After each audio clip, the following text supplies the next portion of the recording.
Hey everyone, welcome back to the podcast. Let me ask you something. How many times have you set these huge goals only to feel completely overwhelmed and give up, maybe even before you really get started? Oh man, Alex, preach. I know that feeling all too well. It's like deciding you're going to run a marathon after spending the last year perfecting your couch potato skills. Ambitious, sure, but oh yeah, doomed. Exactly.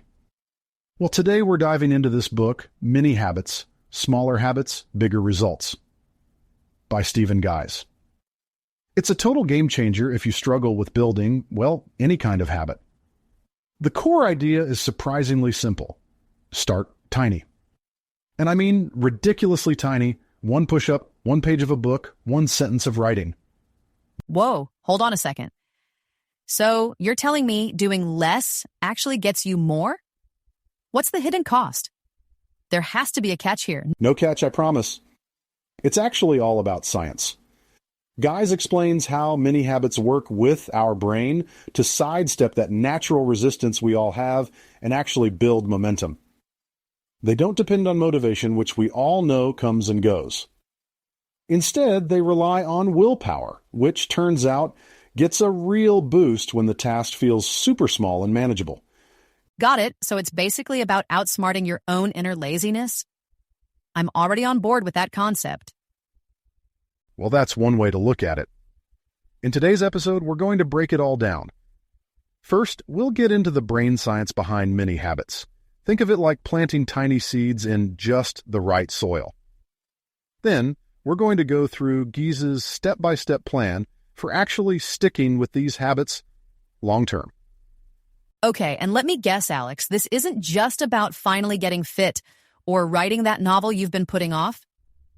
Exactly.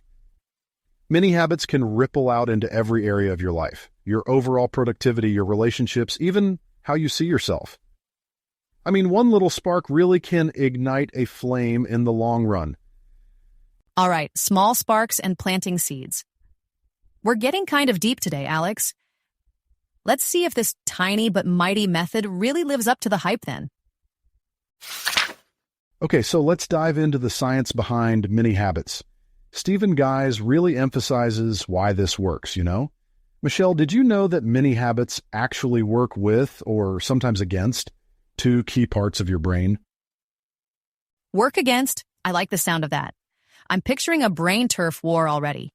Okay, Alex, who are the key players in this drama? Okay, first up, we have the basal ganglia.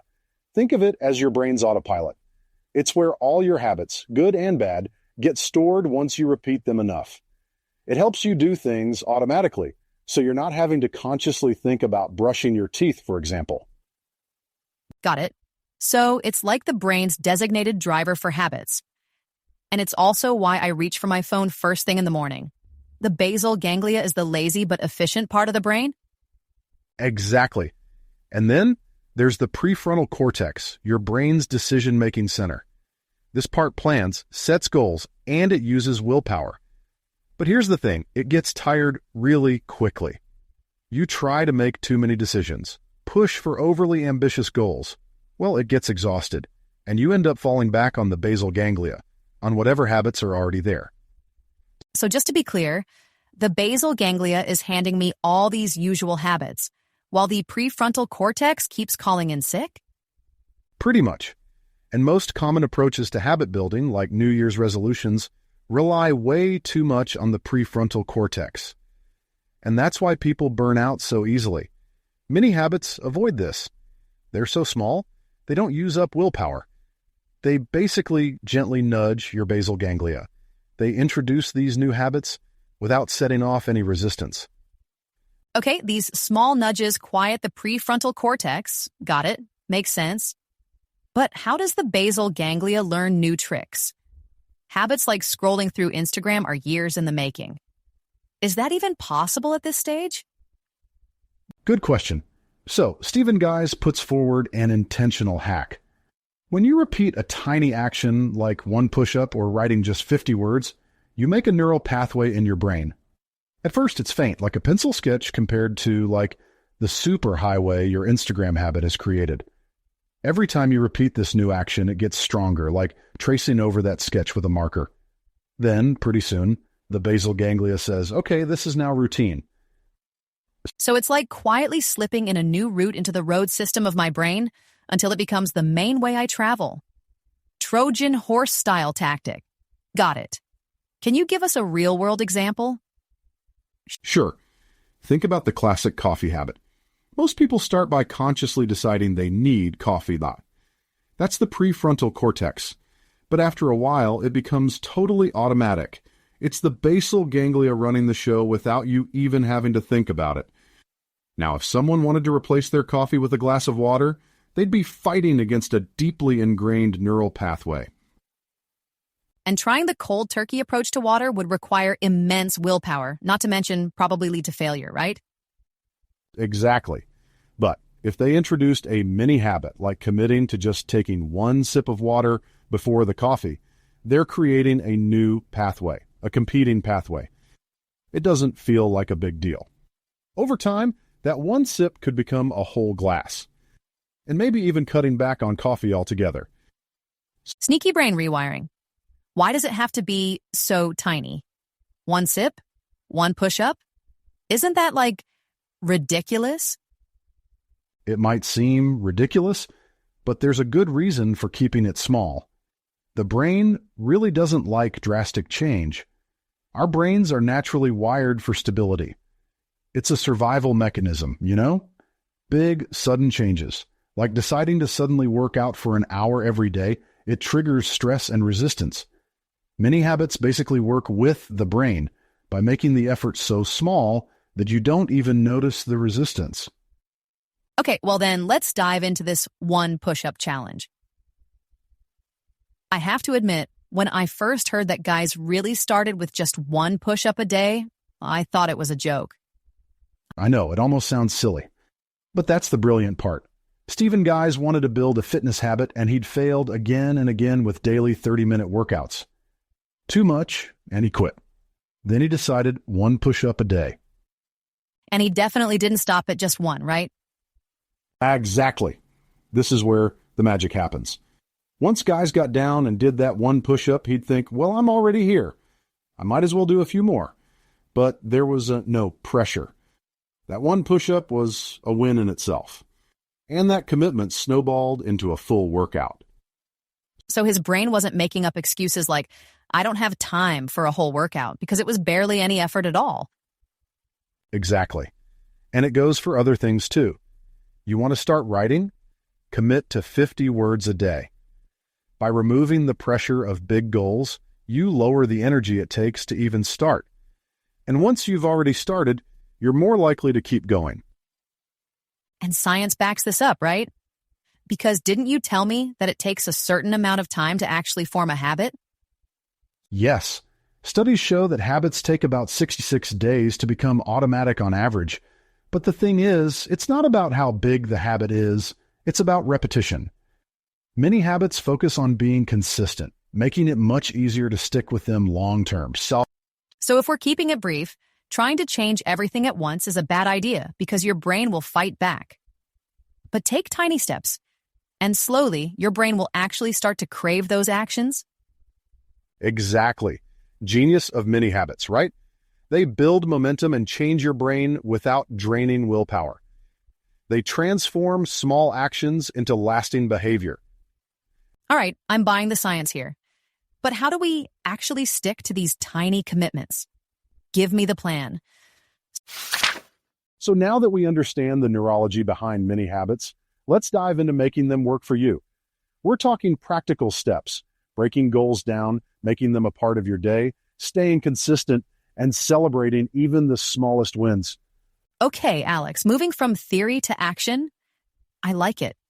So, step one in this habit makeover, what is it? It's all about breaking your goals down into mini habits. The beauty of these tiny actions is they're almost guaranteed success. Stephen Guise, the guy who came up with this stuff, talks about the one push-up rule. You want to start exercising? A full workout might scare you, but one push-up?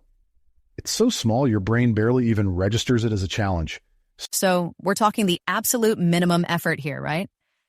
But seriously, just one push-up, Alex.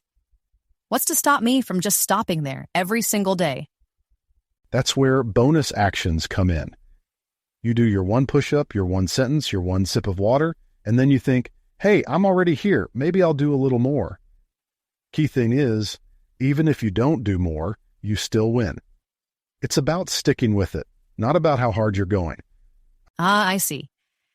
So you're tricking yourself into doing more. It's like overcoming that initial resistance and then the momentum takes over?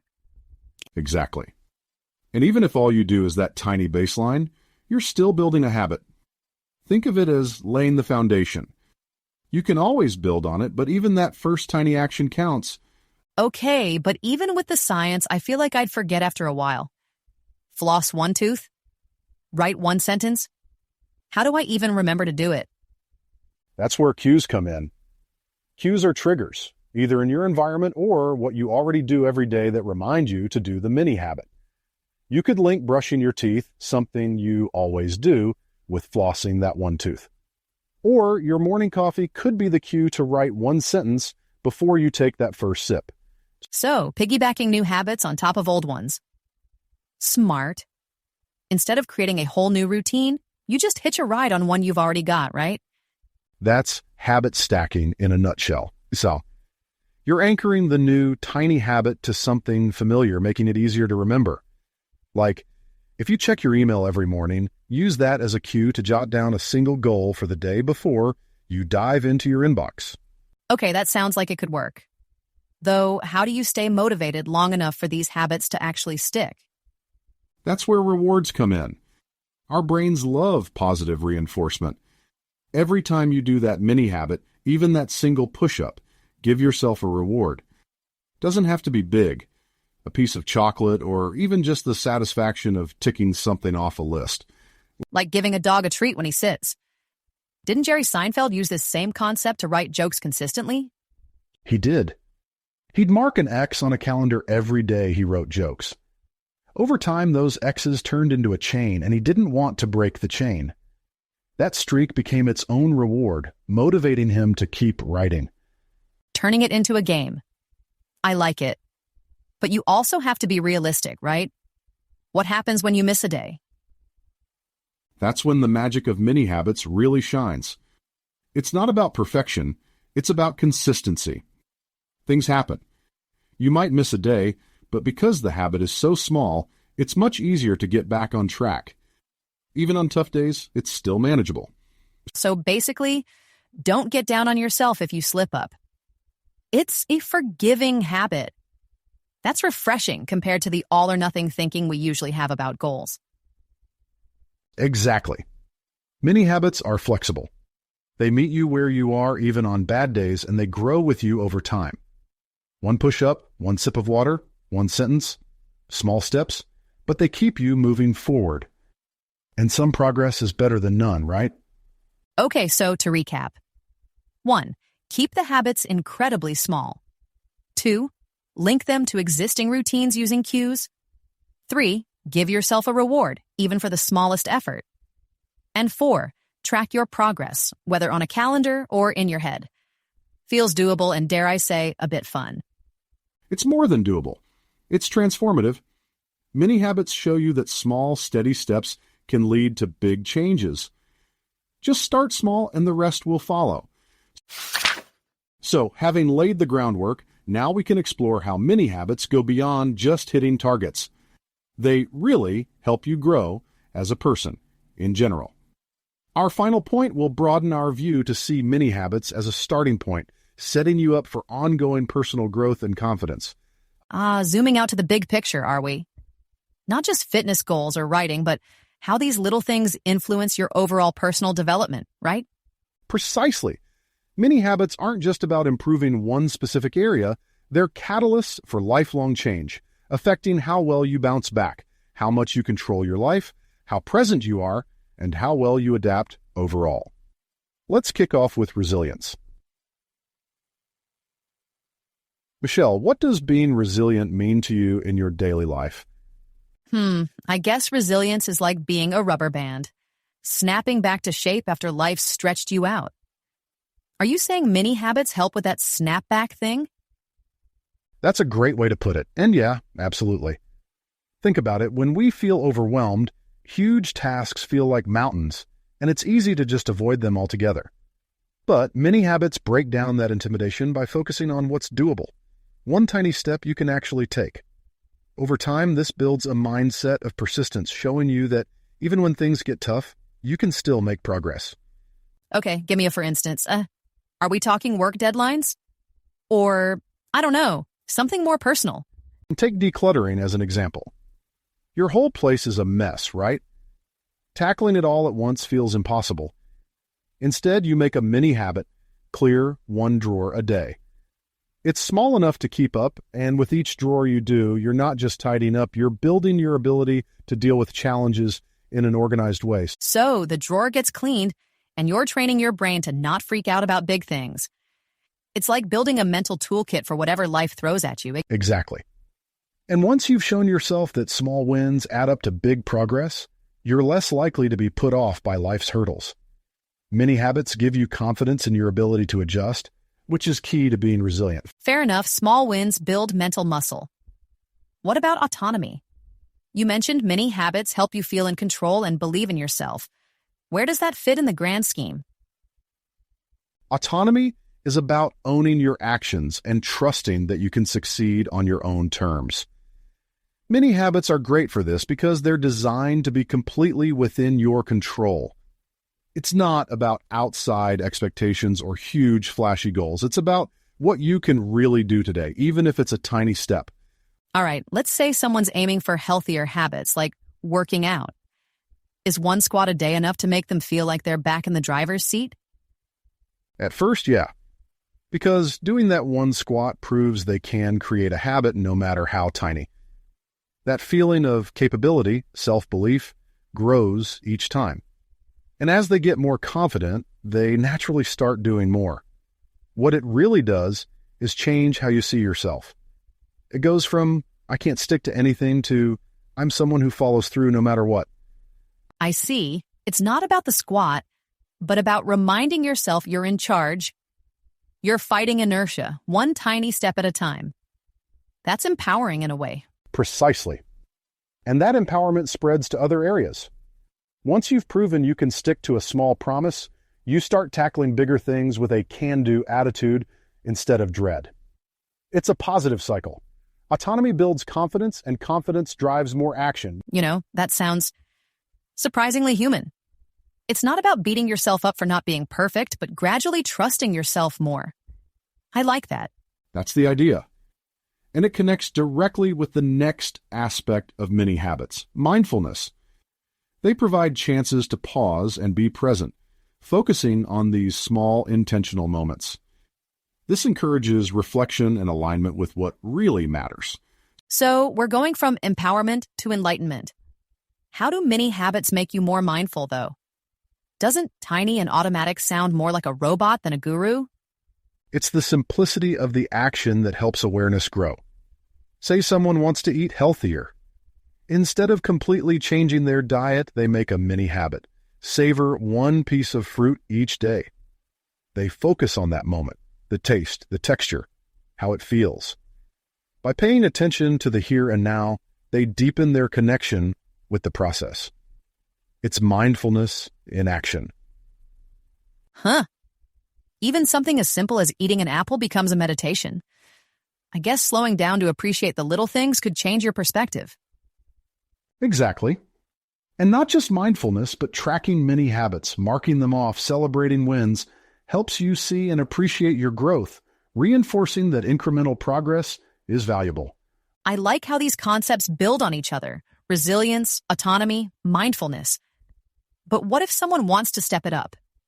If one push-up turns into 10, or one apple starts a whole diet change, where does that fit? That's the great thing about mini habits. They're scalable and adaptable. They grow with you. Let's say someone starts with one compliment a day to strengthen a relationship. Over time, this could become more meaningful actions like date nights or deeper talks. Mini habits aren't the finish line. They're the gateway to sustained, evolving progress. So it's not sticking to one thing, but watching it naturally grow into something bigger over time, right? Exactly. And that adaptability makes many habits perfect for navigating life's ups and downs. You can ramp them up when you have energy or pull back during tough times, making sure you stay consistent no matter what. All right, Alex, you've convinced me. Many habits aren't just about habits, they're a mindset for life. Resilience, autonomy, mindfulness, scalability. It's like the Swiss Army knife of personal development techniques. Okay, so to summarize, many habits basically show us that real change doesn't need to come from these huge, sweeping gestures. It's more about those tiny, manageable steps, right? That way, we're actually working with how our brains naturally build momentum and consistency. Whether it's literally one push-up, writing just one sentence, or just that one sip of water, every single little effort counts towards building habits that actually stick around. Right? It's almost like a start small, think big kind of approach. And it's not just about the habits themselves, is it? It's also about how those little actions kind of ripple outwards into everything else we do. They help us build resilience, take charge of our own growth, and maybe even find a little mindfulness in our otherwise crazy lives. It's definitely not about being perfect, but about progress that keeps, well, progressing. Precisely. I think the main thing to remember is keep it ridiculously simple at the very beginning. Just pick one tiny action, like so small it almost feels pointless, and then just commit to it. It's not about doing a lot initially, you know? It's about showing up consistently. Those tiny steps, they add up and can really change things over time. Okay, I'm sold. So whether it's finally clearing out that one junk drawer or just squeezing out one push-up, just take that first, almost ridiculously small step. You might honestly be surprised at just how far it can actually take you.